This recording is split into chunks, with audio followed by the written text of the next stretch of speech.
Good morning students. इससे पहले lecture में हम लोग मार्केंसिया के थैलस की बात कर रहे थे और थैलस में भी एक्सटर्नल स्ट्रक्चर की बात कर रहे थे। जो मार्केंसिया का थैलस का जो बाह्य संरचना होती है, बाह्य संरचना किस प्रकार की होती है, तो मार्केंसिया के थैलस की बाह्य संरचना अपाक सतह पर और अव्यक्त सतह पर दोनों में हमने देखी थी। नेक्स्ट बात करते हैं हम मार्केंसिया की थैलस की आंतरिक संरचना।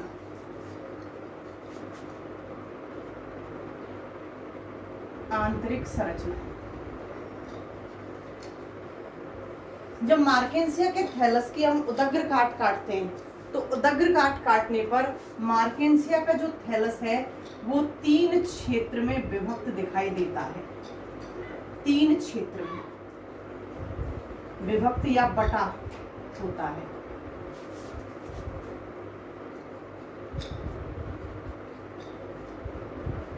तीन क्षेत्र कौन कौन से होते हैं? ए एपिडर्मल रीजन,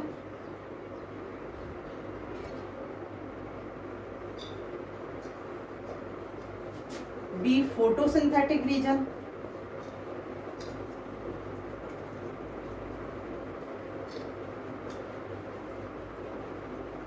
और सी स्टोरेज रीजन।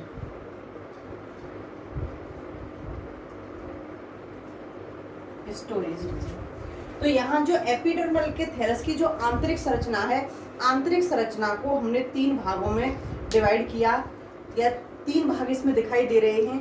तो कौन कौन से? एक तो एपिडर्मल रीजन होता है, दूसरा फोटोसिंथेटिक रीजन होता है और तीसरा स्टोरेज रीजन होता है। फर्स्ट बात करते हैं हम एपिडर्मल रीजन की, जो बाह्य त्वचीय क्षेत्र होता है। तो देखिए यहाँ पर अपर एपिडर्मिस होती है और दूसरी यहाँ पर लोअर एपिडर्मिस होती है। जो अभ्यक्ष सतह है, क्योंकि ये वाली जो सतह है जिसको हम फोटोसिंथेटिक रीजन कह रहे हैं, ये फोटोसिंथेटिक रीजन यहाँ अपाक्ष सतह पर होता है और स्टोरेज रीजन यहाँ पर अभ्यक्ष सतह पर होता है। तो यहाँ एक एपिडर्मल लेयर कहाँ होगी? अपाक्ष सतह पर। दूसरी एपिडर्मल लेयर कहाँ होगी? अभ्यक्त सतह पर। तो दोनों सतह पर यहाँ पर एपिडर्मल क्षेत्र उपस्थित होता है। जो अपर एपिडर्मिस होती है, अपर एपिडर्मिस की यूनिसेल्यूलर लेयर है, सॉरी सिंगल लेयर है, यूनिसेल्यूलर नहीं कहेंगे इसको, सिंगल लेयर है। सिंगल लेयर है, लेकिन यहाँ क्या उपस्थित है? स्टोमेटा। यहाँ पर स्टोमेटा उपस्थित होते हैं और ये स्टोमेटा कहाँ? जो एयर चैम्बर हमको दिखाई दे रहे हैं, यहाँ एयर चैम्बरों में खुलते हैं, अंदर की ओर, बाहर की तरफ वातावरण में और अंदर की ओर एयर चैम्बर में खुलते हैं। तो यहाँ पर सिंगल लेयर होती है, स्टोमेटा उपस्थित होते हैं। लेकिन जो लोअर एपिडर्मिस होती है, लोअर एपिडर्मिस जो अभ्यक्ष सतह पर उपस्थित होती है, यहाँ पर लोअर एपिडर्मिस की सेल्स के द्वारा किसका निर्माण होता है? राइजोइड का। जो लोअर एपिडर्मिस की सेल्स होती हैं, लोअर एपिडर्मिस की सेल्स राइजोइड्स का निर्माण करती हैं। राइजोइड्स कैसे होते हैं? यूनिसेल्यूलर होते हैं। बताया था जिस वक्त मैंने अभ्यक्त सतह को पढ़ाया था, यूनिसेल्यूलर होते हैं, रंग नहीं होता। सेल्स कैसी होती हैं? इनकी रंगहीन होती हैं। यहाँ पर स्केल्स, लोअर एपिडर्मिस पर यहाँ पर स्केल्स, सल्क उपस्थित होते हैं। और सल्क कैसे होते हैं? हल्के बैंगनी रंग के होते हैं और यहाँ पर सल्कों की लगातार एक दूसरे को अध्यारोपित किए हुए 4 परतें उपस्थित होती हैं। तो यहाँ 4 परतों में उपस्थित होते हैं, ये 4 परतें उपस्थित होती हैं। राइजोइड यूनिसेल्यूलर होते हैं। तो ऊपर और नीचे अभ्यक्ष और अपाक्ष सतह पर क्या होती है? यहाँ पर एपिडर्मल क्षेत्र उपस्थित होता है। बात करते हैं फोटोसिंथेटिक रीजन की। अपाक्ष सतह का ये वाला जो क्षेत्र है, ये क्या कहलाता है? फोटोसिंथेटिक रीजन कहलाता है। अपाक्ष सतह का ये वाला क्षेत्र पूरा की पूरा, जिसमें air chamber, photosynthetic filament, partition wall उपस्थित है, ये कौन सा है? फोटोसिंथेटिक रीजन है। फोटोसिंथेटिक रीजन में बड़े बड़े एयर चैम्बर पाए जाते हैं, बड़े बड़े वायु कोष्ठ पाए जाते हैं,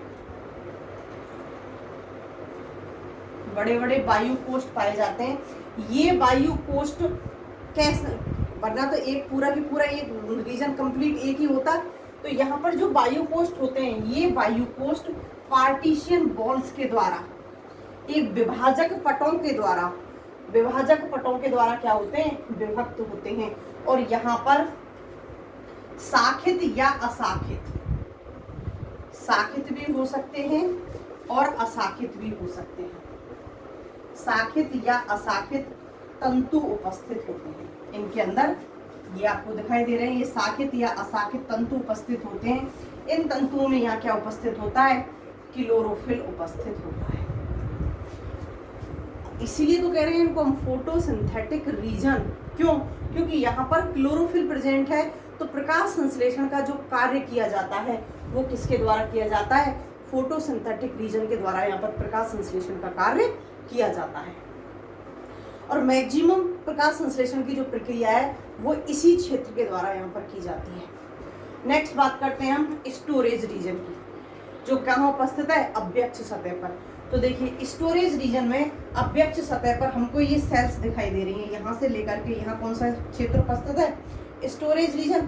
तो यहाँ जो सेल्स होती हैं, ये सेल्स कैसी दिखाई दे रही हैं हमें, कॉम्पैक्ट या कहें सतत, सतत दिखाई दे रही हैं। इनके बीच में किसी भी प्रकार के अंतरकोशिकीय अवकाश उपस्थित नहीं होते।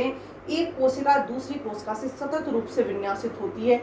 यहाँ प्रमुख कार्य होता क्या है, तो यहाँ पर कुछ तो श्लेष्मीय सेल्स पाई जाती हैं, म्यूसिलेज, कुछ तो यहाँ पर श्लेष्मी सेल्स पाई जाती हैं जो किसका कार्य करती हैं, श्लेष्मा का मुख्य कार्य क्या होता है, अत्यधिक मात्रा में जल अवशोषण करना। तो यहाँ पर कुछ तो श्लेष्मी सेल्स पाई जाती हैं और यहाँ ऑयल सेल्स मिलती हैं जिनके अंदर ऑयल ड्रॉप के रूप में, ऑयल ड्रॉप के रूप में क्या होता है, भोजन संचित होता है। क्योंकि यहाँ स्टोरेज रीजन कह रहे हैं तो यहाँ भंडारण का कार्य होता है, और भंडारण यहाँ ऑयल ड्रॉप्स के रूप में या फिर स्टार्च के रूप में, किसी भी रूप में, स्टार्च के रूप में या ऑयल ड्रॉप्स के रूप में यहाँ पर भोजन संचित अवस्था में होता है। तो यहाँ जो भोजन संचय का कार्य किया जाता है वो किस क्षेत्र के द्वारा किया जाता है, स्टोरेज रीजन के द्वारा यहाँ पर भोजन संचय का कार्य किया जाता है। तो ये होती है थैलस की इंटरनल स्ट्रक्चर। बात करते हैं हम जनन की।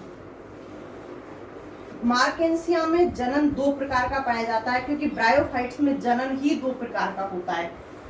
यहाँ अलैंगिक जनन नहीं पाया जाता। जिस वक्त हमने रिक्सिया की बात की थी उस वक्त भी ये शब्द कहा था कि यहाँ ब्रायोफाइट्स में अलैंगिक जनन नहीं होता, या तो कायक जनन होता है या फिर लैंगिक जनन पाया जाता है।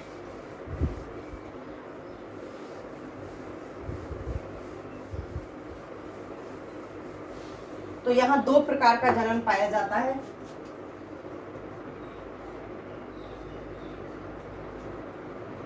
फर्स्ट बात करते हैं हम कायिक जनन की।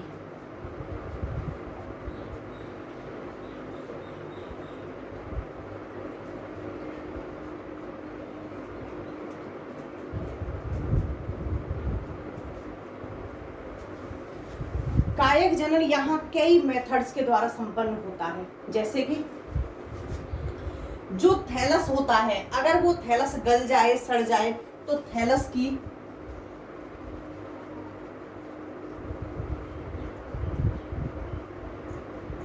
मृत्यु द्वारा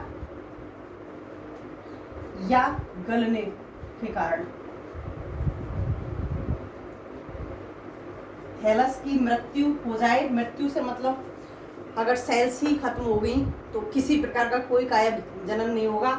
तो यहाँ जो सेल्स क्या होती हैं, टूट करके बिखर जाती हैं। कुछ सेल्स गल जाती हैं, गलने के बाद में क्या होता है कि थैलस का कुछ पार्ट टूट करके अलग हो जाता है थैलस से। तो उसके द्वारा जो पार्ट टूट करके अलग हुआ है वो क्या करेगा, नए थैलस का निर्माण कर लेगा अपस्थानिक शाखाओं द्वारा, अपस्थानिक शाखाओं द्वारा। सेम कंदों द्वारा, क्योंकि कंद क्या होते हैं, भोजन को संचित करके गोल संरचनाएं होती हैं, कंदों द्वारा। एंड लास्ट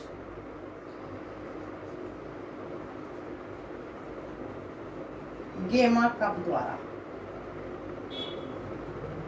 इसको गेमा भी कह देते हैं और इसको जेमा भी कह देते हैं। तो स्टूडेंट्स कंफ्यूज मत होना कि ये गेमा कप है या जेमा कप है, दोनों नाम बोल देते हैं इसके। तो ये चारों की चारों यही सब हमने रिक्सिया में पढ़ा था, यही मार्केंसिया के अंदर पाया जाता है। लेकिन यहाँ थोड़ी अलग संरचना, हमने वहाँ पर डिटेल में गेमा कप नहीं पढ़े थे, तो इसलिए डिटेल में यहाँ हम गेमा कप पढ़ते हैं कि वास्तविक रूप से गेमा कप होते क्या हैं।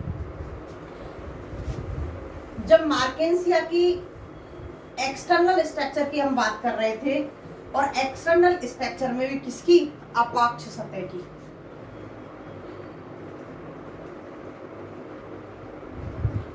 एक्सटर्नल स्ट्रक्चर में भी जब हम अपाक्ष सतह की बात कर रहे थे, तो अपाक्ष सतह पर मिड रिब उपस्थित होती है, और मिड रिब पर ये कैसे उपस्थित होते हैं, क्रम में व्यवस्थित होते हैं। मिड रिब पर ये क्रम में व्यवस्थित होते हैं। मिड रिब पर एक लाइन के रूप में, एक उदग्र लाइन के रूप में मिड रिब के ऊपर ये उपस्थित पाए जाते हैं। तो ये गेमा कप होते क्या है, इन गेमा कप की संरचना क्या होती है। तो देखिए, मान लीजिए ये कोई थैलस है, थैलस किसको कह रहे हैं हम, गैमेटोफाइट को। ये गैमेटोफाइट है और इस गैमेटोफाइट की ये कोई मिड रिब है। हम कंप्लीट संरचना नहीं बना रहे, तो यहाँ जो मिड रिब होती हैं, इन मिड रिब पर क्या पाए जाते हैं, गेमा कप पाए जाते हैं, जो नीचे के आधारी बिंदु द्वारा या व्रंत के द्वारा यहाँ पर किससे जुड़े हुए होते हैं, गैमेटोफाइट से जुड़े हुए होते हैं। तो यहाँ कुछ इस प्रकार की संरचना होती है।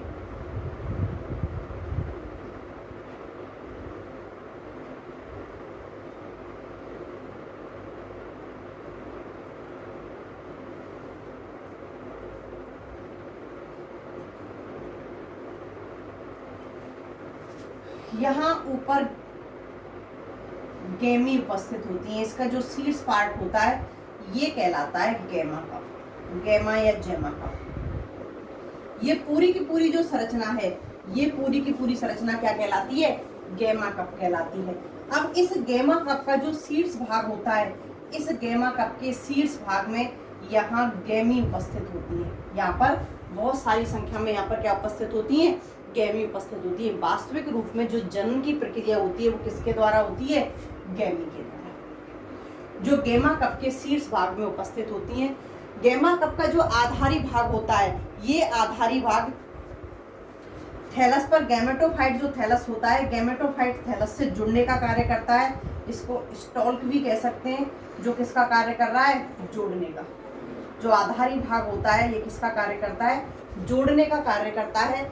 ये गेमा कप है या गेमा धानी है। गेमा धानियों में क्या उपस्थित होती है, यहाँ पर गेमी। गेमी की अगर हम संरचना देखें तो गेमी की संरचना कैसी होती है कि गेमी मध्य भाग में से क्या पाए जाते हैं, मध्य भाग में दो संकीर्णन पाए जाते हैं। देखिए कैसे,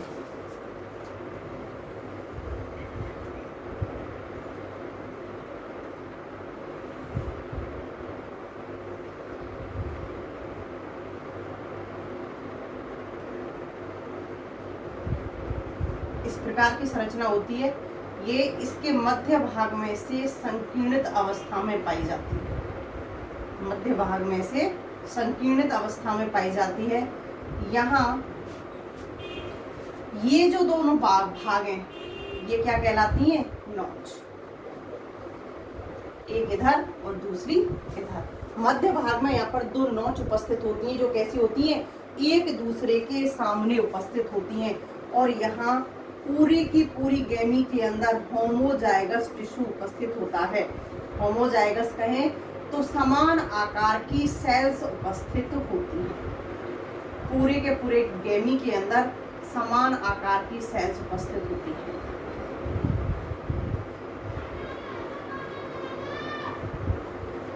इन सेल्स में बहुत कम मात्रा में, अल्प मात्रा में तो यहाँ क्लोरोफिल उपस्थित होता है। यहाँ क्लोरोफिल मिनिमम, बहुत कम मात्रा में क्लोरोफिल उपस्थित होता है। क्योंकि इनका कार्य प्रकाश संश्लेषण करना नहीं है। मुख्य रूप से क्या काम है इनका? इनका कार्य है जनन करना और कायक जनन के द्वारा थैलस का निर्माण करना। तो बहुत कम मात्रा में यहाँ पर क्लोरोफिल होता है, लेकिन इसकी सेल्स के अंदर कुछ मात्रा में यहाँ पर जगह जगह सेल्स के अंदर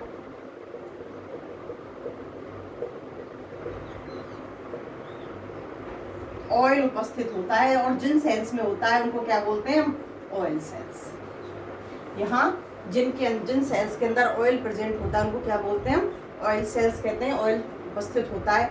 अब होता क्या है, जो नोच है जिसको हम नोच कह रहे हैं, यही वास्तविक रूप में क्या होते हैं? वृद्धि बिंदु, क्योंकि दोनों साइड की नोच में वृद्धि बिंदु उपस्थित होते हैं। आमने सामने की जो मध्य भाग में दो नोच उपस्थित है, खांच उपस्थित है, इन्हीं खांचों में वृद्धि बिंदु उपस्थित होते हैं। देखिए, जब यहाँ गैमा पर ये क्या है? गैमी। जब गैमी का मैच्योरेशन हो जाता है, गैमी परिपक्व हो जाती है, तो ये क्या होती है? गैमा कप से टूट करके अलग हो जाती है। और गैमा कप से टूट करके कहाँ आ जाएगी? सॉइल में, मिट्टी में आ जाएगी। तो थैलस से या तो गैमा कप पूरा की पूरा टूट करके गैमेटोफाइट से अलग हो जाए, या फिर ये अपने जो इसका स्टॉक है, नीचे वाला जो स्टॉक है, यहाँ से टूट करके गैमा कप से अलग हो जाएगी और आकर के सॉइल में गिर जाएगी। अब सॉइल में गिरने के बाद में क्या होता है? जो भाग मिट्टी के संपर्क में रहता है, जो भाग मिट्टी के संपर्क में रहता है,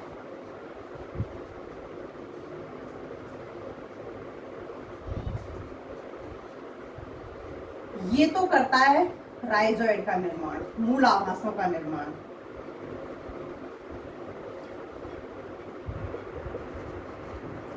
और जो ये दोनों वृद्धि बिंदु हैं, दोनों वृद्धि बिंदुओं से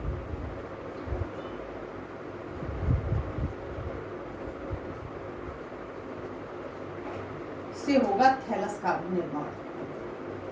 तो यहाँ दोनों वृद्धि बिंदुओं से दो थैलस का निर्माण होता है। शुरुआत की अवस्था में दोनों थैलस क्या होंगे? एक दूसरे से ज्वाइंट। शुरुआत की अवस्था में दोनों की दोनों थैलस कैसे होते हैं? एक दूसरे से ज्वाइंट होते हैं। लेकिन मिट्टी में पड़ा है, नमी भी होगी, मॉइस्चर भी होगा। मॉइस्चर की वजह से क्या हो जाएगा? ये जो सेल्स हैं, ये सेल्स बीच में से टूट जाएंगी। अब ये सेल्स बीच में से टूट जाएंगी तो या इस प्रकार से या इस प्रकार से क्या होगा? दोनों की दोनों थैलस जो शुरुआत की अवस्था में कैसे थे? जॉइंट, ये जॉइंट ना होकर के क्या हो जाएंगे? अलग। क्योंकि इनकी जो सेल्स हैं, ये बीच की सेल्स गल जाएंगी। मिट्टी में मॉइस्चर है, मॉइस्चर की वजह से वो गलेंगी, गलने के कारण क्या हो जाएंगी? सेल्स अलग होंगी। तो जो दो थैलसों का निर्माण हुआ है, दोनों थैलस भी क्या हो जाएंगे? एक दूसरे से अलग अलग हो जाएंगे। और एक गैमी के द्वारा दो थैलसों का निर्माण हो जाता है। तो एक गैमा कप के अंदर बहुत सारी गैमी उपस्थित होती हैं। तो इसका मतलब एक गैमा कप बहुत सारे थैलसों का निर्माण कर सकता है। तो यहाँ दूसरा जो पाया जाता है वो पाया जाता है यहाँ पर लैंगिक जनन। दूसरा जो पाया जाता है वो कौन सा होता है? लैंगिक जनन। क्योंकि जितने भी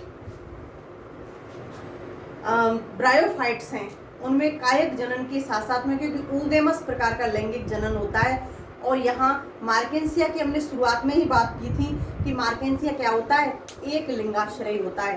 तो एक लिंगाश्रयी होता है, तो यहाँ पर नर थैलस और मादा थैलस कैसे होंगे? अलग अलग होंगे। अभी क्लास में देखते हैं। Okay students, bye.